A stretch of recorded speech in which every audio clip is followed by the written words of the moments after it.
आप इस जॉब के इंटरव्यू के लिए आई हैं? इंटरव्यू लेने वाले शख्स ने रोशनी से सवाल किया था। जी सर, रोशनी ने बड़े ही सलीके के साथ जवाब दिया। क्या आपको पता नहीं है कि रिज्यूम में अपने नाम के साथ पिता का नाम भी लिखा होता है? इंटरव्यू लेने वाले शख्स के इस सवाल का जवाब देने में रोशनी कुछ संकोच कर रही थी। फिर उसने कहा, जी जानती हूँ सर, फिर भी आपके पिता का नाम इसमें नहीं लिखा है, जान सकता हूँ क्यों? जी वो ओह, पिता के साथ कोई इशू लगता है आपका? जी नहीं सर, पिता के साथ कोई इशू नहीं है।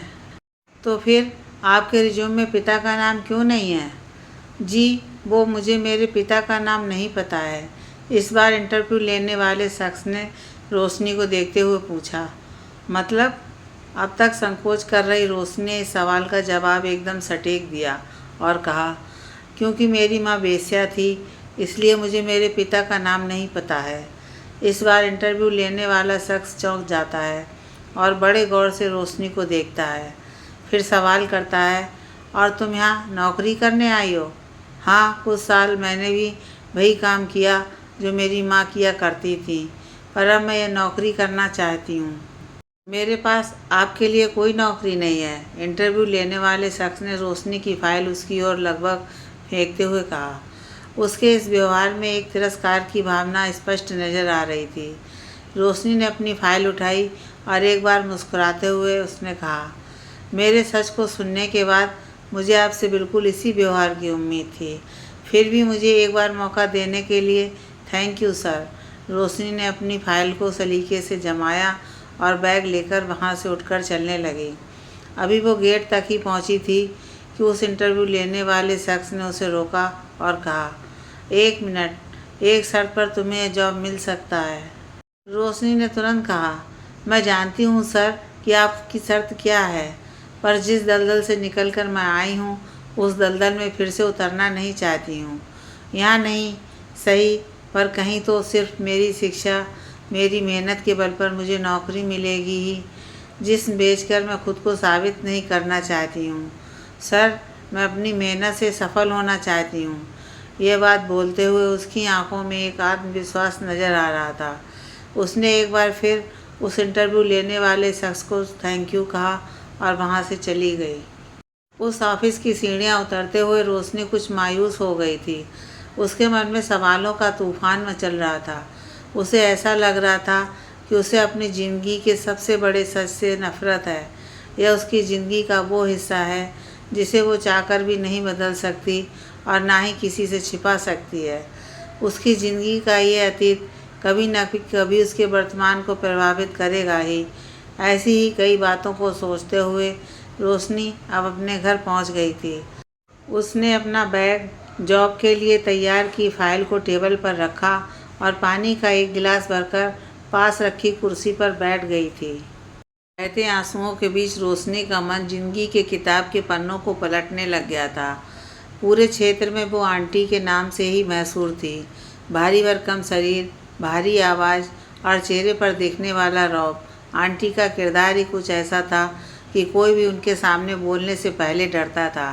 आंटी एक कोठे का संचालन करती थी और आंटी के कोठे पर छोटी बड़ी मिलाकर 50 से ज़्यादा लड़कियां थीं। आंटी के यहाँ एक तरह से रिवाज बन गया था कि लड़की का जन्म होता है तो धूमधाम से खुशियाँ मनाई जाएं। रोशनी की माँ चारू ने जब रोशनी को जन्म दिया था, वो रिवाज के अनुसार भरपूर खुशियाँ मनाई गई थीं। रोशनी के जन्म पर आंटी बहुत खुश हुई थी। इसका एक कारण यह भी था कि रोशनी के जन्म के समय ही बहुत खूबसूरत नज़र आ रही थी, और दूसरा यह कि उसके कोठे की किसी लड़की ने 5 साल बाद किसी लड़की को जन्म दिया था। दुनिया के लिए खूंखार महिला के तौर पर जानी पहचानी जाने वाली आंटी अपने कोठे की लड़कियों के लिए किसी माँ से कम नहीं थी। वो अपनी लड़कियों पर जान लुटाने को तैयार रहती थी। रोशनी के जन्म पर 3 दिनों तक कोठे पर जश्न का माहौल बना रहा था। कोठे पर आने वाला ग्राहक अगर आंटी की किसी लड़की के साथ कोई ज़बरदस्ती करने की कोशिश करता था तो आंटी का रौद्र रूप बाहर आ जाता था और उस ग्राहक को सबक सिखाया जाता था। आंटी के पूरे क्षेत्र में बहुत धाक थी। खैर, वक्त बीतता गया और रोशनी की उम्र भी बढ़ती गई। आंटी ने हालांकि रोशनी को स्कूल की शिक्षा भी दी थी। अब रोशनी 17 साल की हो गई थी और आज उसका 12वीं का परिणाम आने वाला था। रोशनी को थोड़ा डर लग रहा था, पर आंटी उसे दिलासा दे रही थी कि चिंता मत कर, तू हमेशा की तरह अच्छे नंबरों से पास होगी। रोशनी पढ़ाई में काफ़ी अच्छी थी और हर क्लास में बहुत ही अच्छे नंबरों से पास होती रही थी। एक और जहाँ रोशनी कॉलेज जाकर आगे की पढ़ाई करने के सपने देख रही थी, वहीं आंटी ने चारू से रोशनी की नथ उतराई की रस्म को लेकर बात करना शुरू कर दी थी। आंटी का कहना था कि रिजल्ट आने के कुछ दिन बाद रोशनी की नथ उतराई की रस्म करना चाहती है। हालांकि चारू भी चाहती थी कि रोशनी को इस काम में ना उतारा जाए, बल्कि उसे आगे पढ़ने दिया जाए, पर आंटी के सामने कोई बोल नहीं सकता था और आंटी ने जो कह दिया वो उस कोठे के लिए पत्थर की लकीर हो जाती थी। खैर, रिजल्ट आया और रोशनी ने हमेशा की तरह बहुत अच्छे नंबरों से 12वीं पास कर ली थी। फिर एक दिन आंटी ने चारू और रोशनी दोनों को अपने पास बुलाया और उनसे रोशनी को लेकर बात की। आंटी, तो रोशनी, अब तो तुमने 12वीं भी पास कर ली। अब मुझे लगता है कि तुझे अब अपने काम में लग जाना चाहिए, तेरी उम्र भी हो गई है। रोशनी, आंटी, मैं ये काम नहीं करना चाहती हूँ, मैं आगे पढ़ना चाहती हूँ। आंटी, रोशनी, वैसे तो मैं अनपढ़ हूँ, पर पढ़ाई कितनी ज़रूरी है ये भी जानती हूँ। तू पढ़ने में भी काफ़ी अच्छी है, मुझे ये भी पता है, पर अपना काम भी तो है ना। अब तू इस काम को नहीं करेगी तो फिर कैसे चलेगा। रोशनी, आंटी, मैं पढ़ लिख कर डॉक्टर बनना चाहती हूँ। आंटी, चल ठीक है, मान लिया कि तू पढ़ना चाहती है, पर फिर ये बता कि हमारे काम का क्या होगा। ऐसे ही मेरी हर लड़की पढ़ने की जिद करेगी तो मुझे तो मेरा कोठा ही बंद करना पड़ जाएगा।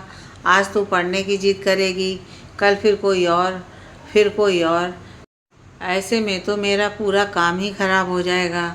रोशनी, पर आंटी, चारू, अपनी लड़की को समझा, जितना पढ़ना था मैंने पढ़ा दिया, अब मुझे मेरा काम भी देखना है। चारू, ठीक है आंटी, मैं समझाती हूँ। रोशनी, पर आंटी, मैं ये काम नहीं करना चाहती। आंटी, चाहती तो मैं भी नहीं थी रोशनी, पर मुझे ये काम करना पड़ा। तूने अभी दुनिया देखी नहीं है, तू जब तक यहाँ है आंटी के साए में हमेशा सुरक्षित रहेगी।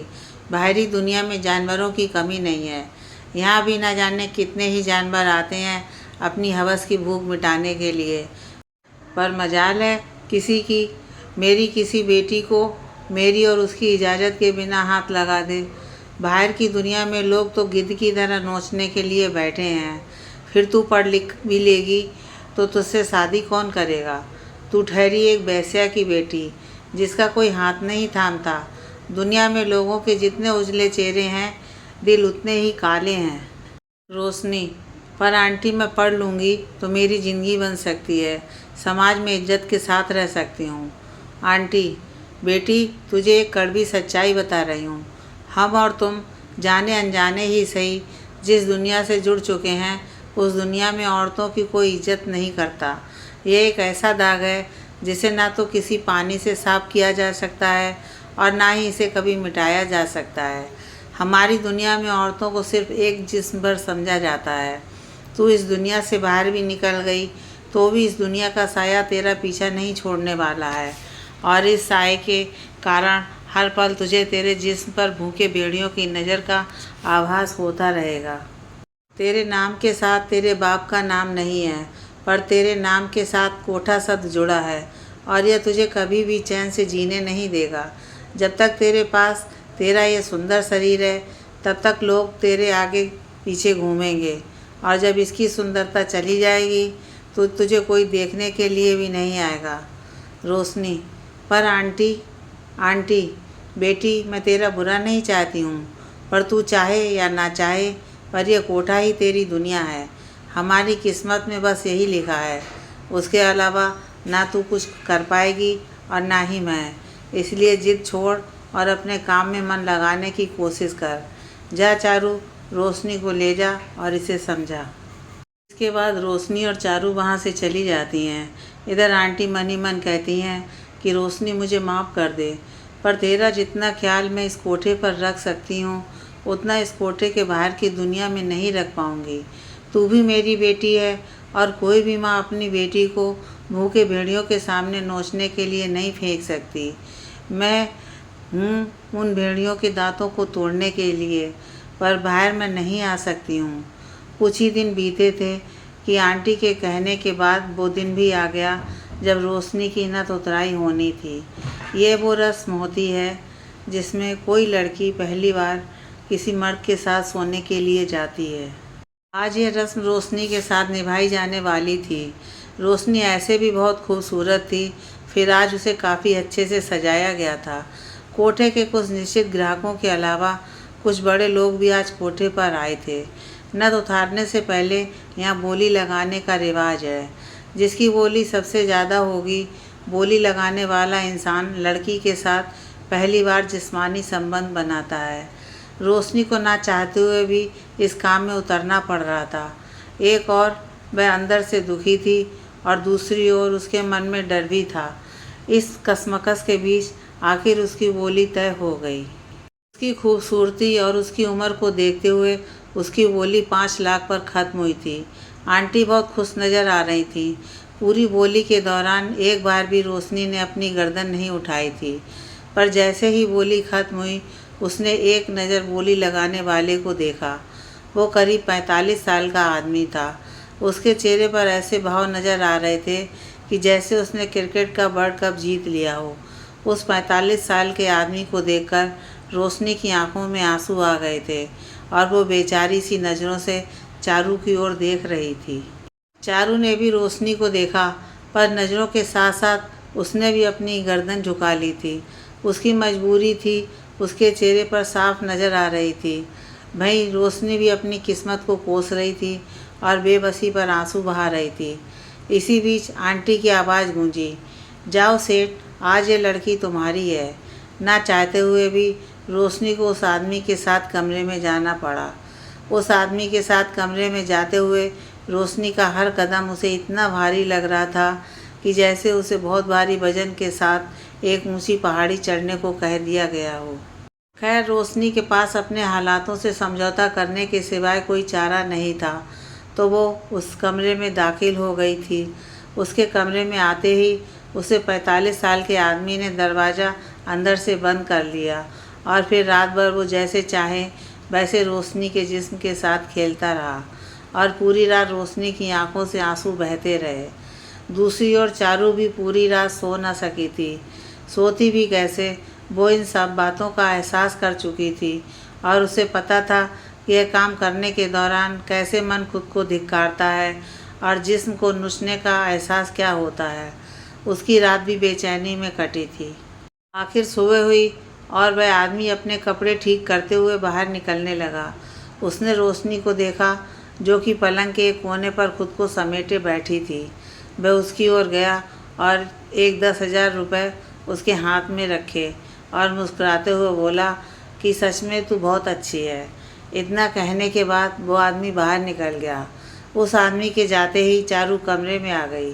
चारू को देखते ही रोशनी फपक पड़ी और उसकी आंखों से आंसुओं की धारा बह निकली। यही हाल चारू का भी था। हालांकि चारू उसे कहती जा रही थी कि मुझे माफ़ कर दे बेटी, तेरी माँ भी तेरी तरह ही मजबूर है। दोनों बस एक दूसरे के गले लगे रोती रहीं। कुछ देर में चारू ने रोशनी को उठाया और उसे बाथरूम में ले गई। उसके बाद रोशनी नहाकर बाहर निकली। फिर चारू उसे हॉल में लेकर आ गई। वहाँ आंटी पहले से बैठी हुई थी। आंटी ने रोशनी को अपने पास बुलाया और उसके माथे पर एक चुम्बन अंकित किया और कहा कि मुझे तुझ पर नाज है बेटी। मैं जानती हूँ कि अभी तेरे मन में उथल पुथल चल रही है, पर हमारी किस्मत यही है बेटी। उसके बाद आंटी भी उसे 10,000 रुपये देती हैं और कहती हैं कि अब अपने लिए सामान खरीद लाना, ये तेरी पहली कमाई है। हालांकि मैंने तेरी पहली कमाई पूरी तुझे नहीं दी है। तेरी कमाई का एक हिस्सा मैंने तेरे नाम से अकाउंट खुलवाकर उसमें जमा कर दिया है ताकि बाद में तेरे काम आएगा।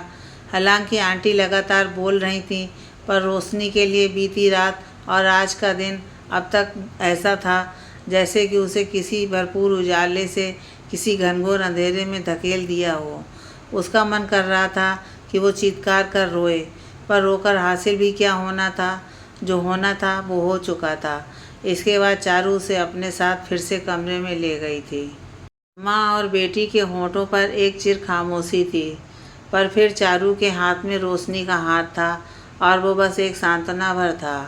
कमरे में ठहरी हुई खामोशी शायद माँ और बेटी से कहने का प्रयास कर रही थी कि शायद इसे ही मजबूरी कहते हैं। खैर, वक्त की गति कभी कम नहीं होती है। वह जिस तेज़ी से चलता है वह चलता ही रहता है। ऐसे ही यहाँ भी वक्त बीतता गया और धीरे धीरे रोशनी भी सामान्य होती गई और इसी काम को अपनी किस्मत में लेखा मानकर करती रही। हालांकि कई बार उसके मन में एक कसक उठ जाती थी, पर फिर वो खुद को समझाती और फिर आंटी के निर्देशों को पालन करने लगती। इसी तरह 2 साल बीत गए थे और 19 साल की रोशनी अपनी इच्छाओं को मार चुकी थी। चारू भी अब रोशनी की इस अवस्था को समझ चुकी थी। एक दिन बहुत तेज़ बारिश हो रही थी। उस गली में बहुत कम लोग आ जा रहे थे। आंटी के कोठे पर भी कोई बहुत ज़्यादा हलचल नहीं थी। तेज़ बारिश के कारण लोग अपने घरों से बाहर नहीं निकल रहे थे, तो आंटी के यहाँ आता भी कौन। आंटी और सभी लड़कियाँ अपने काम में व्यस्त थीं।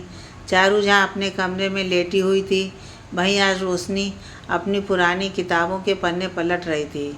तभी 2 लड़के जो सिर से लेकर पैर तक पूरी तरह से भीगे हुए थे, आंटी के कमरे पर दस्तक देते हैं। एक लड़की उठकर दरवाज़ा खोलती है और आंटी दोनों लड़कों को आने और बैठने का इशारा करती हैं। उनमें से एक लड़का आंटी के पैर छूता है और फिर सामने रखी कुर्सी पर दोनों लड़के बैठ जाते हैं।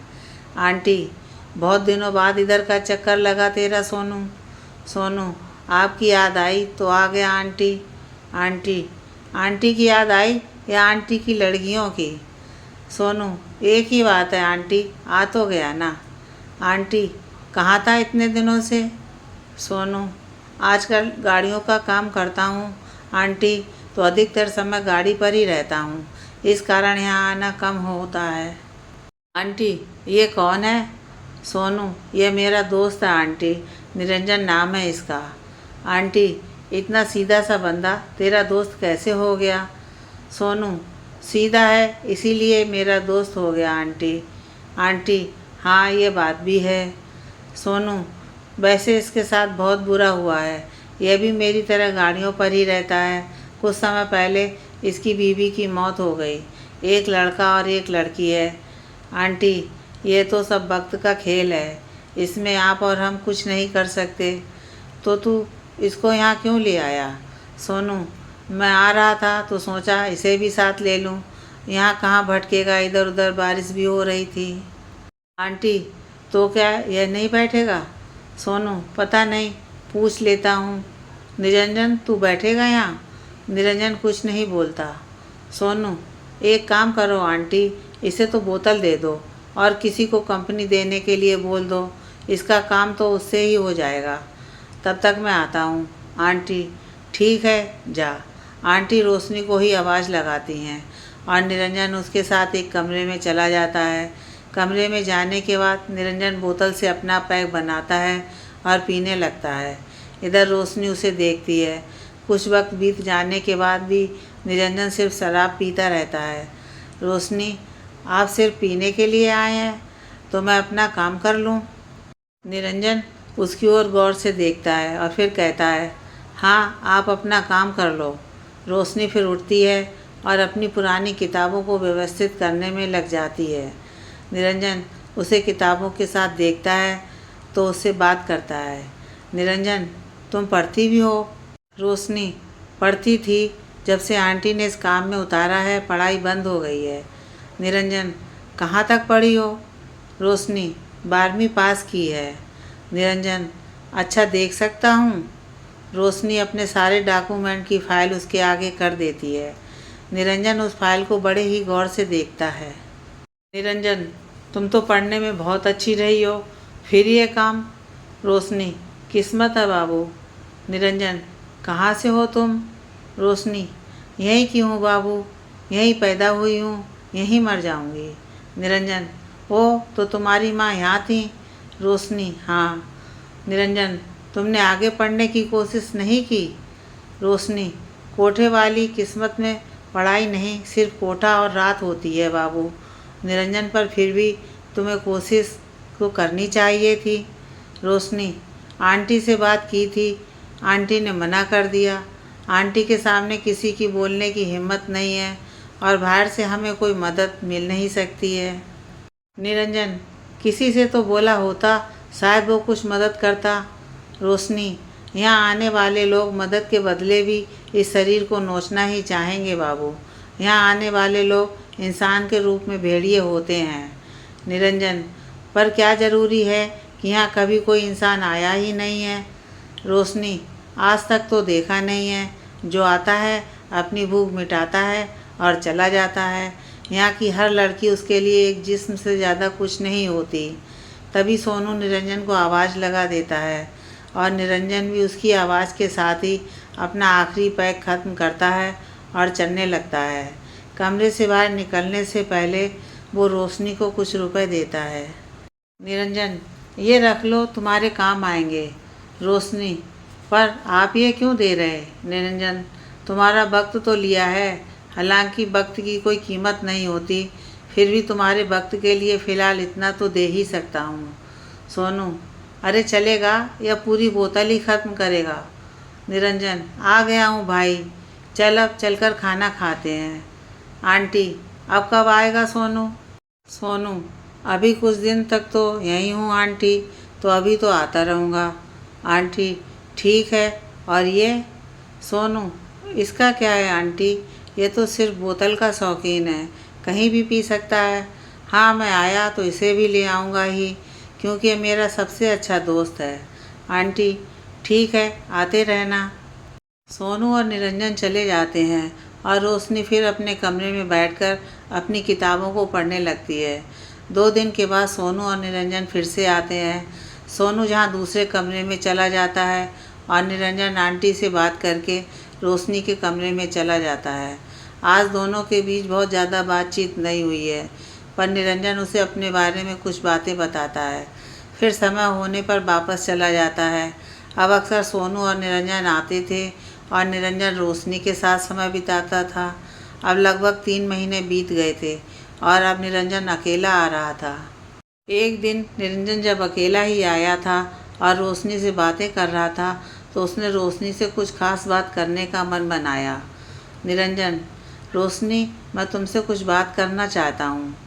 रोशनी, हाँ बाबू, कहो ना, क्या बात करना है? वैसे आप सिर्फ बात ही करते हो। निरंजन, मुझे ऐसा लगता है कि मुझे तुमसे प्यार हो गया है और मैं तुमसे शादी करना चाहता हूँ। निरंजन की बात को सुनकर रोशनी ज़ोर से हंसती है। रोशनी, अच्छा मजाक कर लेते हो बाबू। निरंजन, मैं मजाक नहीं कर रहा रोशनी, मैं सच में तुमसे शादी करना चाहता हूँ। रोशनी इस बार गंभीर होते हुए, हम जैसी औरतों की किस्मत में शादी और घर नहीं होते हैं बाबू। निरंजन, तुम हाँ करो तो तुम्हारी किस्मत में हो सकते हैं। रोशनी, यह संभव नहीं है बाबू, कोठे की मिट्टी से कोई अपना आंगन नहीं सजाता है। निरंजन, मिट्टी सिर्फ मिट्टी होती है रोशनी, किसी मिट्टी से खिलौना बना है और किस मिट्टी से भगवान की मूर्ति, यह कोई नहीं बता सकता। रोशनी, हम जैसी औरतें किसी के घर में नहीं, कोठे पर ही अच्छी रहती हैं। निरंजन, ऐसा तुम सोचती हो, मैं नहीं। मैं तुम्हें अपने घर में, अपने दिल में जगह देना चाहता हूँ। रोशनी, बात मेरे मानने की नहीं है बाबू, आंटी इस बात के लिए कभी तैयार नहीं होंगी। निरंजन, मैं उनसे बात करूँगा, पर पहले मुझे तुम्हारी इच्छा जाननी है रोशनी। रोशनी, तुम अच्छे इंसान हो बाबू, पर मैं वो कलंक हूँ जो किसी देवता को भी बदनाम कर दे। निरंजन, मैं इन बातों को नहीं मानता हूँ। तुम भी एक इंसान हो और तुम्हें भी समाज में सम्मान के साथ जीने का हक है। मैं तुम्हें वो सम्मान दिलाना चाहता हूँ। रोशनी, बाबू आप समझते क्यों नहीं, वैसे कभी किसी का सम्मान नहीं हो सकती। निरंजन, मेरा सम्मान बनोगी तुम बस ये बताओ कि क्या तुम मुझसे शादी करोगी। रोशनी, वैसे तो मैं भी समाज में सम्मान के साथ जीना चाहती हूँ, कुछ करना चाहती हूँ, पर अगर आंटी को ऐतराज़ नहीं है तो मुझे भी कोई ऐतराज़ नहीं है। निरंजन, ठीक है, तो कुछ दिन बाद मैं आंटी से बात करूँगा। शादी के बाद हम यह शहर ही छोड़ देंगे ताकि तुम्हें कोई परेशानी ना हो। नए शहर में तुम एक नई पहचान के साथ अपनी ज़िंदगी की शुरुआत कर सकती हो। निरंजन की इन बातों को सुनने के बाद रोशनी को एक नई उम्मीद नज़र आती है। उसे लगता है कि शायद वो अपनी ज़िंदगी में जो करना चाहती थी वो अब कर सकती है। वो अब बस मन ही मन दुआ कर रही थी कि आंटी निरंजन की बात सुन लें और हाँ भी कर दें। कुछ दिनों बाद निरंजन फिर आता है। इस बार उसके चेहरे पर एक चमक और एक आत्मविश्वास भी नज़र आता है। वो आता है और आंटी उसे बैठने को बोलती हैं और फिर रोशनी को आवाज़ देती हैं। निरंजन, नहीं आंटी, आज मैं रोशनी से नहीं आपसे बात करने के लिए आया हूँ। आंटी, हाँ बोल निरंजन, क्या बात है? वैसे तू कई दिनों बाद आया है। निरंजन, हाँ आंटी, आगे ज़िंदगी के लिए कुछ ज़रूरी काम करना था, बस वही निपटा रहा था। आंटी, चल अच्छा है, बता क्या बात करना चाहता है?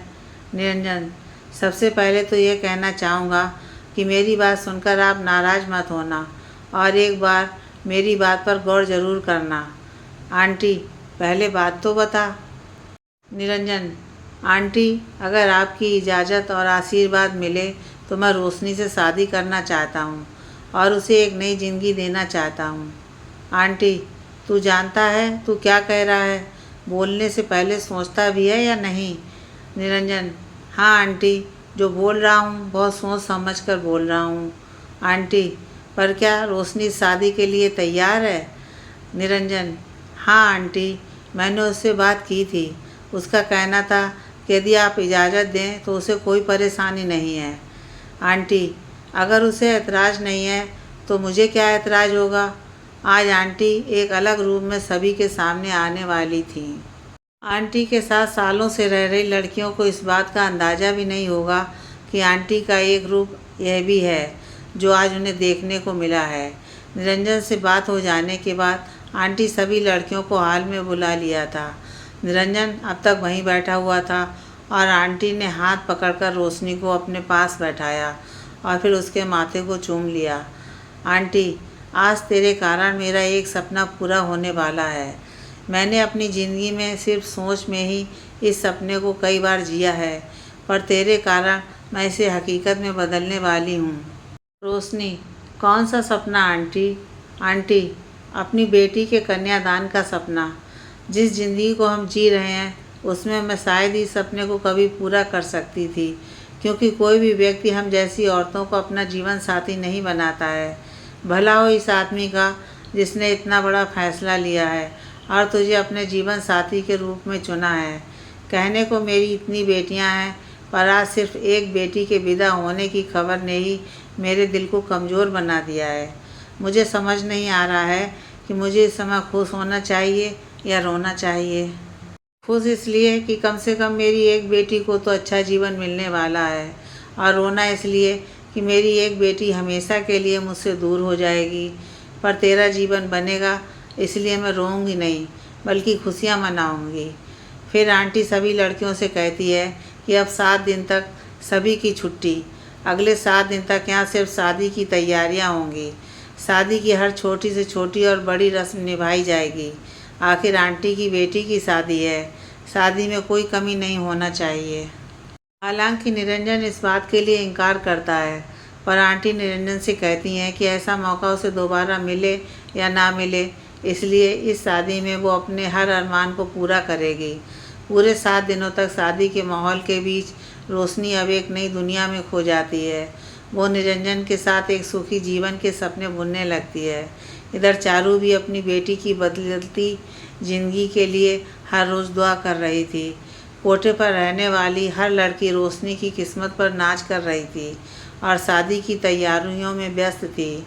आंटी ने शादी की तैयारियों के लिए कोई कमी नहीं रखी थी और आंटी के घर को दुल्हन की तरह सजा दिया गया था। पूरे मोहल्ले में रोशनी की शादी की ही बात चल रही थी। आंटी ने हर लड़की के लिए नए कपड़े मंगवा लिए थे। रोशनी के लिए उन्होंने खास शादी का जोड़ा बनवाया।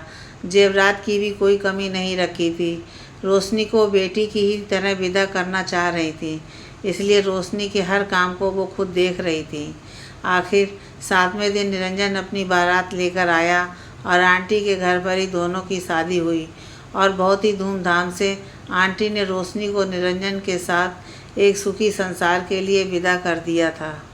निरंजन ने आंटी को बता दिया था कि शादी के बाद वो इस शहर को हमेशा के लिए छोड़ देगा ताकि रोशनी का अतीत उसके भविष्य और वर्तमान को खराब ना कर सके।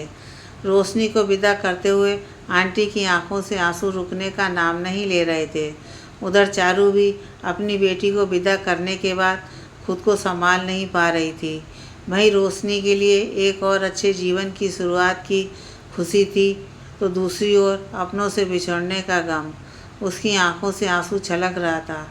अब रोशनी विदा हो गई थी और निरंजन और रोशनी वहाँ से सीधे रेलवे स्टेशन गए थे और वहाँ से अपने घर के लिए रवाना हो गए थे। करीब एक दिन का सफ़र करने के बाद रोशनी अपने घर के सामने खड़ी थी। घर को देखकर ही उसकी आंखें छलक उठी थी। यह वो घर था जहाँ से वो अपनी नई ज़िंदगी शुरू करने वाली थी। घर में प्रवेश करने के साथ ही उसकी आंखों के आंसू उस समय मुस्कान में बदल गए जब निरंजन ने उसका हाथ पकड़ा। निरंजन, आज से यह घर तुम्हारा है, इसे संभालना तुम्हारी जिम्मेदारी है। रोशनी, मैं पूरी कोशिश करूँगी कि अपनी जिम्मेदारी पूरी ईमानदारी से निभा सकूं। निरंजन, मुझे यकीन है कि तुम कोई कमी नहीं रखोगी। अब इस घर के 2 सदस्यों से और मिल लो, असल में वही हैं जिन्हें तुम्हें संभालना है। फिर निरंजन अंदर कमरे में जाता है और उसकी गोद में एक 6 महीने की बच्ची थी और उसके एक हाथ की उंगली पकड़कर चलता 5 साल का बेटा दीपू था। निरंजन बच्ची को रोशनी की गोद में सौंपता है और दीपू को अपनी गोद में उठा लेता है। निरंजन, अब तुम ना सिर्फ मेरी जीवन संगनी हो बल्कि इन बच्चों की माँ भी हो। रोशनी, आपने सच में मेरी ज़िंदगी बदल दी है। इस ज़िंदगी को देने के लिए मैं आपका ये एहसान कभी नहीं उतार पाऊँगी। निरंजन, मैंने कोई एहसान नहीं किया है, तुम मुझे अच्छी लगी इसलिए तुम्हें अपना जीवन साथी बनाया है। वैसे तुम्हारे लिए एक ख़ास चीज़ और भी है। रोशनी, अब क्या बचा है? सब कुछ तो दे दिया था आपने। निरंजन, आओ कमरे में, फिर बताता हूँ क्या बचा है। दोनों कमरे में जाते हैं और निरंजन रोशनी को टेबल के पास जाकर खड़ा करता है। निरंजन, यह लो किताबें जो कि तुम्हें बहुत पसंद है, पर यह किताबें 12वीं के बाद की हैं। अब तुम्हें घर को तो संभालना ही है और अपनी ग्रेजुएशन भी पूरी करना है। अब तुम्हारी पढ़ाई भी नहीं रुकेगी। यह सब देखकर रोशनी की आंखों से फिर आंसुओं का सैलाब उमड़ पड़ता है। निरंजन, अब रोने का समय चला गया है रोशनी। अब समय है तुम अपनी ज़िंदगी को बदलो। शुरुआत मैंने दे दी है, अब तुम अपनी कोशिशों से उसे साकार कर दिखाओ। नई ज़िंदगी को शुरू करते हुए रोशनी काफ़ी खुश नज़र आ रही थी। वो मनी मन एहसानमंद थी निरंजन की, जिसने उसे कोठे की ज़िंदगी से आज़ादी दिलाकर समाज में एक नई जगह देने की पहल की थी। हालांकि जिस शहर में निरंजन और रोशनी रहते थे वहाँ कोई भी उनके खासकर रोशनी के अतीत के बारे में नहीं जानता था, इसलिए रोशनी यहाँ अपनी ज़िंदगी आसानी से बसर कर सकती थी। कुछ ही समय में रोशनी ने घर को अच्छे से संभाल लिया था। वह न सिर्फ एक पत्नी की भूमिका अच्छे से निर्वहन कर रही थी बल्कि एक अच्छी माँ भी साबित हो रही थी। इसके साथ ही वह निरंजन के कहे अनुसार अपनी पढ़ाई भी शुरू कर चुकी थी। समय के साथ सब कुछ बहुत अच्छे से चल रहा था। इधर निरंजन का काम भी अब जमने लग गया था। देखते ही देखते 3 साल बीत गए और रोशनी ने अपना ग्रेजुएशन भी पूरा कर लिया था। दीपू अब 8 साल का हो गया था और मीनू भी अब कुछ बड़ी हो गई थी। कहते हैं कि वक्त जब सह देता है तो उसकी कोई काट नहीं होती है। रोशनी की सुखी ज़िंदगी में एक भूचाल आने वाला था जो शायद उसकी दुनिया को ही उजाड़ जाने वाला था। इसका अंदाज़ा ना तो अभी निरंजन को था और ना ही रोशनी को था। अचानक ही निरंजन को उसके काम में काफ़ी नुकसान हो जाता है और वह कर्ज में डूब जाता है और तनाव में रहने लगता है। निरंजन के कर्ज का असर अब घर पर भी पड़ने लगता है। हालांकि रोशनी निरंजन से कहती है कि अगर निरंजन कहे तो वह जॉब कर सकती है, पर निरंजन उससे कहता है कि हम दोनों ही बाहर रहेंगे तो बच्चों के लिए मुश्किल हो सकती है। इस कारण रोशनी जॉब करने का विचार छोड़ देती है। रोशनी की परीक्षा की शुरुआत शायद यहीं से होना थी, एक दिन देर रात तक निरंजन घर नहीं लौटता है। अगले दिन सुबह उसे खबर मिलती है कि निरंजन का रात को एक्सीडेंट हो गया था और अस्पताल में इलाज के दौरान उसकी मौत हो गई है। यह पल रोशनी के लिए ऐसा था कि जैसे किसी उड़ते परिंदे को किसी ने पकड़कर अचानक से किसी पिंजड़े में बंद कर दिया हो। रोशनी के पास अब सिसकारियों के अलावा कुछ नहीं बचा था।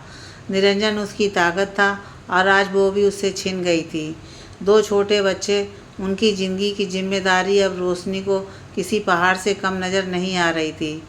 रोशनी ने खुद को कमज़ोर न होने देने का फैसला किया और निकल पड़ी थी वह अपनी और मीनू और दीपू की ज़िंदगी को सुधारने की पहल करने के लिए। कई जगह उसने नौकरी के लिए इंटरव्यू दिए थे, पर कहीं भी उसे सफलता हाथ नहीं लग रही थी। इसलिए ही आज वो उदास बैठी हुई थी। हालांकि यहाँ से तो उसका संघर्ष शुरू हुआ था, अभी उसे अपनी ज़िंदगी की कीमत चुकाना बाकी था। एक नए दिन के साथ रोशनी फिर चल पड़ी थी नई राहों पर। इन राहों पर भी उसे सफलता नहीं मिल पा रही थी।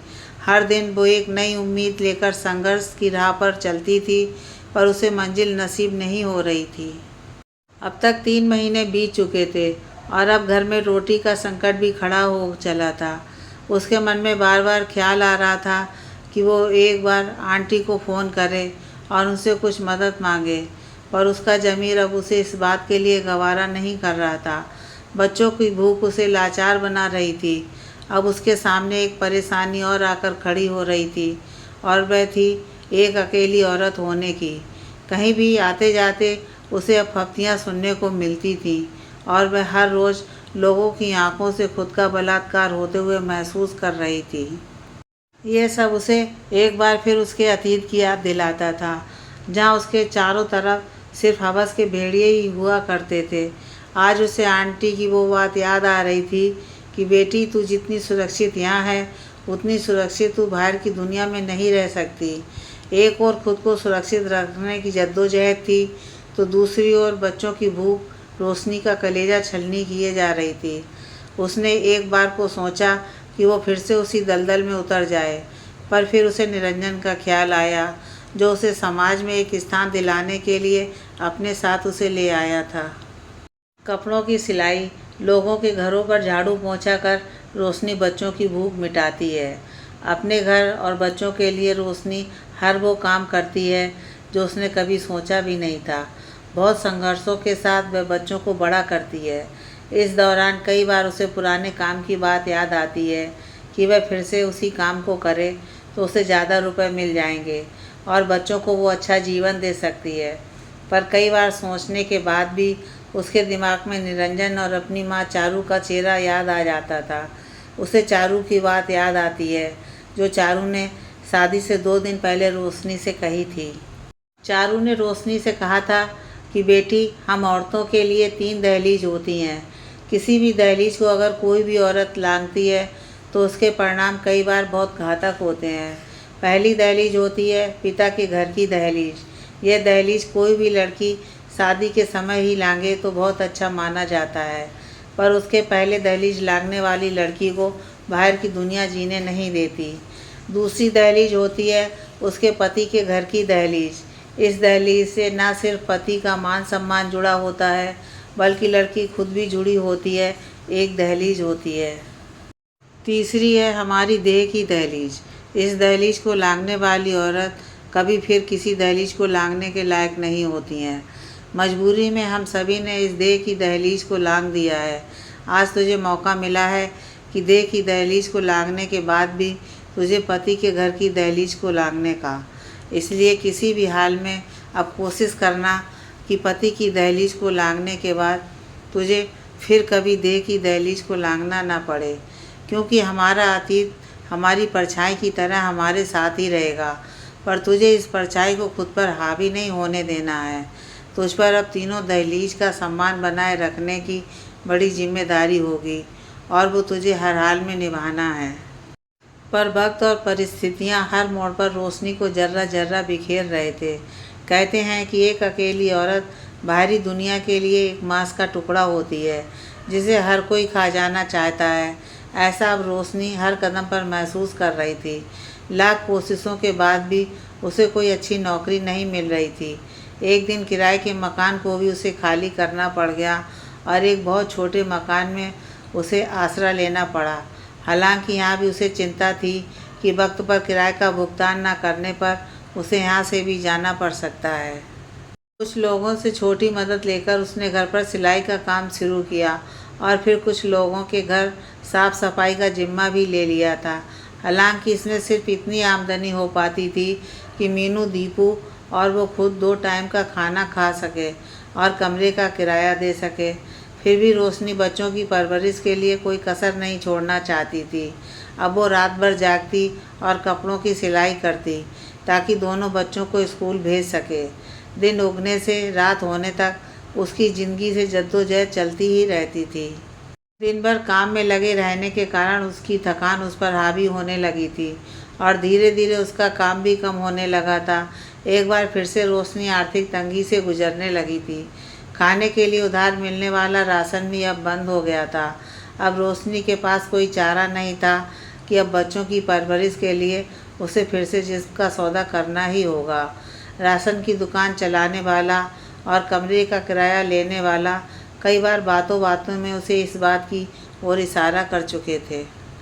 मजबूरी और बच्चों की भूख और उनके भविष्य के लिए रोशनी ने माँ चारू की बताई दे की दहलीज को लांघने का फैसला कर लिया था। भूख से बिलखते बच्चों को आखिर जब नींद लग गई तब गहराती रात में बहुत भारी कदमों के साथ रोशनी ने पहले अपने घर की दहलीज लांघी थी और फिर देह की दहलीज को लांघने को मजबूर होना पड़ा था। सुबह जब वो घर आई तो उसके हाथों में राशन था और उसके बदन को ढकने वाली साड़ी में कुछ रुपए बंधे थे। उसने आते ही बच्चों के लिए खाना बनाया और खिलाया और फिर उन्हें स्कूल ले गई। वहाँ से आने के बाद वो निरंजन की तस्वीर के सामने खड़ी थी कि उसके अपराध के लिए निरंजन उसे माफ़ कर दे। वो ग्लानि से भर उठी थी और उसकी आंखों से आंसू बह रहे थे और निरंजन से कह रहे थे कि उसकी मजबूरी ने उसे फिर वो करने को मजबूर कर दिया जहाँ से आप मुझे निकाल कर लाए थे। हालांकि रोशनी को पता था कि अगर वो फिर उस काम को नहीं करती तो शायद वो अपने बच्चों को भी खो देती, क्योंकि भूख उन्हें खा जाती। देह की दहलीज लांघने के बाद रोशनी की आर्थिक स्थिति कुछ बेहतर जरूर हुई थी, पर उसका यह फैसला उसके मन को इतना भारी कर रहा था कि वो बस हमेशा खुद को धिक्कार देती रहती थी। हालांकि एक सच यह भी था कि उसकी मजबूरी के अलावा समाज की एक सोच ने भी उसे उस दलदल में धकेला था जहां उसकी मदद के बदले हमेशा उसके जिस्म की मांग होती थी। नौकरी की तलाश में भटकने से लेकर बच्चों की भूख मिटाने तक की कीमत उसका जिस्म ही लगाई जाती थी। इंसानों की दुनिया में रहकर भी रोशनी को कोई इंसान नहीं मिला था। उसे देखने के बाद लोगों की आंखों में दिखने वाली वासना उसे खुद से घृणा करने पर मजबूर करती थी, पर बच्चों के चेहरे और उनकी भूख ने रोशनी को एक बार फिर उसी राह पर लाकर खड़ा कर दिया था जिस राह से निरंजन उसे हाथ पकड़कर वापस लाया था। समाज के लोगों की नज़र और अपनी मजबूरियों के कारण जिस दलदल में रोशनी उतरी थी वो उससे निजात पाना चाहती थी। उसे अपनी हर सांस इतनी बोझिल लगने लगी थी जिससे वो आज़ाद हो जाना चाहती थी, परंतु निरंजन के बच्चों की जिम्मेदारी उसे अब तक बांधे हुए थी। जिम्मेदारी और मजबूरियों के धागे से बंधी रोशनी बच्चों के भविष्य के लिए हर समझौता किए जा रही थी। वक्त बीतता गया और एक वक्त ऐसा भी आया जब दीपू घर की जिम्मेदारी उठाने के काबिल हो गया था। रोशनी को उम्मीद थी कि दीपू अब घर की जिम्मेदारी उठाएगा तो उसे उस दलदल में हर रोज़ नहीं जाना होगा। पर एक दिन ऐसा भी आया जब उसे ना सिर्फ खुद से नफरत होने लगी थी बल्कि अपने हर समझौते पर उसे आत्मग्लानि हो रही थी कि क्या आखिर इस दिन की ज़िंदगी के लिए वह हर रोज़ मरती रही, घुटती रही है और कभी खुद को आज़ाद नहीं कर सकी है। क्योंकि आज दीपू अपने घर की जिम्मेदारी को उठाने की बजाय घर छोड़कर जा रहा था किसी और शहर में। उसका जाना रोशनी को अखर रहा था, बल्कि अखर रही थी उसकी वो बात जो उसने घर छोड़ने के कारण बताई थी। दीपू, मैं आज ये घर छोड़कर जा रहा हूँ। मैंने दूसरे शहर में अपना तबादला करा लिया है। रोशनी, पर दीपू, अचानक ये फैसला तुमने क्यों लिया है? दीपू, मैं इसका जवाब देना ज़रूरी नहीं समझता। रोशनी, पर बेटा, आज इस घर को जब सबसे ज़्यादा तुम्हारी ज़रूरत है तब तुम हमें ऐसे छोड़कर जा रहे हो, आखिर क्यों? दीपू, इस क्यों का जवाब आप खुद से क्यों नहीं मांगते? रोशनी, मुझसे? तुम कहना क्या चाहते हो? दीपू, मैं जो कहना चाहता हूँ शायद वो आप समझ रही हैं। रोशनी, साफ कहो क्या कहना चाहते हो? दीपू, मुझे सुनील अंकल मिले थे और उन्होंने मुझे सब बता दिया है। रोशनी, सुनील? कौन सुनील? दीपू, पापा के दोस्त जिन्हें आप सोनू के नाम से जानती हैं। रोशनी, क्या बता दिया उसने ऐसा कि तुम्हें घर छोड़ना पड़ रहा है? दीपू, यही कि आप हमारी माँ नहीं हो, आप एक बेस्या हो। रोशनी, दीपू, दीपू, क्यों सच पसंद नहीं आया? मेरे पापा आपको कोठे से लेकर आए थे, पर सच तो यह है कि आप वो काम कभी छोड़ ही नहीं पाई। मुझे तो सोचकर भी घिन आती है कि मैं कैसे आज तक आपको माँ कहता रहा। यह काम करने से पहले आपने एक बार भी पापा और हमारे बारे में नहीं सोचा। रोशनी, दीपू, शायद तुम पूरा सच नहीं जानते हो। दीपू, मैं जो जान गया हूँ बस वही सच है, इसके अलावा और कोई सच हो ही नहीं सकता। सुनील अंकल ने बताया कि पापा आपको समाज में एक स्थान दिलाना चाहते थे, पर आपने पापा की भावनाओं को समझा ही नहीं। आपको तो शायद वही काम पसंद था जहाँ से पापा आपको लेकर आए थे। यही सब करना था तो पापा को धोखा क्यों दिया? मैं यहाँ नहीं रह सकता, अगर रहा तो शायद घुटन से मर जाऊँगा। रोशनी दीपू को सच बताने की कोशिश करती है, पर वो रोशनी की बात सुने बिना ही घर से बाहर निकल जाता है। रोशनी, जो निरंजन के जाने के बाद दीपू और मीनू को अपनी ताकत मानकर चल रही थी, जिनमें वो अपनी खुशियों को देखा करती थी, वही उसे एक पल में पराया कर गया था। रोशनी को अब ऐसा लग रहा था कि खुद को संवार कर जैसे ही वो किसी आईने के सामने गई थी और किसी ने उस आईने को चूर चूर कर दिया था। हजारों अक्सों में बटकर रह गई थी रोशनी, और खुद को जोड़ने की लाख कोशिशों के बाद भी वो खुद को समेट नहीं पा रही थी। रोशनी को दीपू के जाने का गम चुभ गया था, पर अब भी उसे मीनू की चिंता थी। कुछ महीनों बाद ही मीनू के तेवर भी अचानक से रोशनी के लिए बदल गए और उसने भी रोशनी से नाता तोड़कर किसी लड़के से शादी कर अपना घर बसा लिया था। उस घर में अब रोशनी और उसकी तन्हाई और इंतज़ार करती आंखों के सिवाय कोई नहीं था। उसे इंतज़ार था कि किसी तरह से दीपू और मीनू को उसके सच का पता चले और वो एक बार उनसे आकर मिल ले। एक दिन रोशनी को मिलने के लिए सोनू आता है। सोनू, रोशनी कैसी हो? रोशनी, तुम यहाँ क्यों आए हो? अब क्या बचा है यहाँ जिसे तुम ले जाना चाहते हो? सोनू, बचा तो अब भी बहुत कुछ है, खासकर तुम यहाँ हो। अभी इतनी भी बूढ़ी नहीं हुई हो कि कोई तुम्हारा हाथ ना थाम सके। तुम कहो तो मैं तुम्हारा हाथ थामने को तैयार हूँ। रोशनी, तुम जानते हो कि मैं तुम्हारे दोस्त की पत्नी हूँ। सोनू, जब दोस्त ही नहीं रहा तो पत्नी कैसे हो सकती है? और फिर क्या मैं जानता नहीं हूँ कि मेरे दोस्त के जाने के बाद तुमने क्या किया है? रोशनी, वो मजबूरी में उठाया हुआ कदम था। यही बात कहकर तुमने मेरे दोनों बच्चों को मुझसे दूर कर दिया। सोनू, मैंने तो सिर्फ उन्हें सच से रूबरू कराया था, वो खुद ही तुमसे दूर हो गए। रोशनी, पर आधा सच। सोनू, मुझे आधे और पूरे से मतलब नहीं है, मुझे तुमसे मतलब है। अब भी मेरा हाथ पकड़ लो, तुम्हारे बच्चे फिर से तुम्हारे पास आ जाएंगे। रोशनी, तुम्हारा हाथ मैं कभी नहीं पकड़ूंगी, मैं खुद ही अपने बच्चों को समझाकर वापस ले आऊँगी। सोनू, जब उन्होंने तुम्हारी बात उस वक्त नहीं सुनी तो आज कैसे सुनेंगे? रोशनी, तुमने ऐसा क्यों किया सोनू? आखिर क्या दुश्मनी थी तुम्हारी मुझसे? सोनू, मैं तुम्हें पाना चाहता था, पर निरंजन तुम्हें अपनी बीवी बनाकर घर ले आया। मैंने तो उससे भी कहा, पर वो माना नहीं, और फिर देखो क्या हो गया। रोशनी, मतलब तुमने निरंजन को? सोनू, मैंने कुछ नहीं किया, मैंने तो बस उसका एक ऑर्डर कैंसिल कराया था। उसे सदमा लग गया और फिर एक दिन गाड़ी के नीचे आ गया। मेरी बात मान लेता तो शायद ये सब नहीं होता और तुम्हें भी ये सब फिर से नहीं करना पड़ता। रोशनी, तुम इतने गिरे हुए इंसान हो मैं सोच भी नहीं सकती थी। सोनू, गिरा हुआ कौन नहीं है रोशनी, कोई दिख जाता है और किसी को देखकर अनदेखा कर दिया जाता है। तुम्हें क्या लगता है ये जितने बड़े लोग हैं, क्या कभी इन्होंने कोई गिरा हुआ काम नहीं किया होगा? बस इनका जाहिर नहीं हुआ, इसलिए इन्हें गालियाँ नहीं पड़ रही हैं, इनकी इज्जत की जा रही है। इनमें से कई तो ऐसे भी होंगे जो अभी भी ऐसा कर रहे होंगे, बस उसका पता नहीं चल पाता।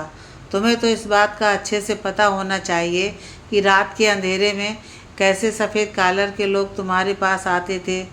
रोशनी, मुझे बाकी लोगों से कोई मतलब नहीं है, पर तुमने जो किया उसने मेरी ज़िंदगी को फिर से नरक में धकेल दिया है। सोनू, ये उपदेश किसी और के लिए रखो। मेरा ऑफ़र अब भी खुला है, तुम जब चाहो तब आ सकती हो। तुम जिस दिन आ जाओगी उस दिन तुम्हारे बच्चे भी तुम्हारे पास लौट आएंगे। रोशनी, यह कभी नहीं होगा कि मैं तुम्हारे पास आऊँ, पर मेरे बच्चे मेरे पास ज़रूर आएंगे। सोनू, मैं भी देखता हूँ कि कैसे आते हैं। इसके बाद सोनू चला जाता है और रोशनी अपनी मजबूरियों के कारण फिर से रोने लगती है। उसे समझ नहीं आ रहा था कि उसे अब क्या करना चाहिए। वो अपने दोनों बच्चों को फ़ोन करती है, पर पहले दोनों फ़ोन नहीं उठाते और फिर बाद में फ़ोन उठाकर कह देते हैं कि उन्हें उससे कोई मतलब नहीं है। जो हमारे पापा की नहीं हो सकी वो हमारी कैसे हो सकती है, और माँ तो कभी नहीं हो सकती। दीपू और मीनू की ये कही बात रोशनी के लिए किसी जलजले से कम नहीं थी। उसे ऐसा लग रहा था कि जैसे किसी ने उस पर लावा फेंक दिया है। चंद मिनटों में ही उसकी आंखों के सामने निरंजन के बाद की जिंदगी गुजर गई थी। फिर वो टेबल पर बैठी और कुछ लिखने लगी। लिखने के बाद वो उसी टेबल पर सिर रखकर बैठ गई थी। उसने एक खत लिखा था दीपू और मीनू के नाम, जिसमें उसने निरंजन के जाने के बाद की हर बात को लिखा था। हवा के झोंके से वो खत रोशनी के हाथों के नीचे दबा फड़फड़ा रहा था। थोड़ी देर बाद घर के पास रहने वाली शांता रोशनी के पास आई और उसने रोशनी को आवाज़ लगाई, पर रोशनी अब कोई जवाब नहीं दे सकती थी, क्योंकि एक दिन उसने बच्चों की खातिर देह की दहलीज को लांघा था और आज बच्चों से जुदा होने के गम में वो अपनी देह को ही त्याग कर गई थी। वेश्या के रूप में अपनी ज़िंदगी को शुरू करने वाली रोशनी के त्याग को किसी ने नहीं देखा। जब वेश्या थी तब भी त्याग कर रही थी, जब पत्नी बनी तब भी त्याग कर रही थी, जब माँ रही तब भी त्याग कर रही थी। वो सब कुछ कर रही थी क्योंकि वो एक औरत थी। उसकी ज़िंदगी में बस एक निरंजन ही ऐसा था जो उसे समझ सका था। काश कि आंटी ने उसे उस दिन इस दलदल में ना धकेला होता। काश कि उस दिन उसने निरंजन के प्रस्ताव को स्वीकार ना किया होता। काश कि उस दिन वो बच्चों की भूख को देखकर ना पिघली होती और फिर से उसी दलदल में ना उतरी होती। ऐसे कई काश रोशनी अपने पीछे छोड़ गई थी। उसके जाने के बाद एक काश और भी था, जिसे अब दीपू और मीनू कह रहे थे कि काश माँ हमने आपकी बात को एक बार सुन लिया होता। काश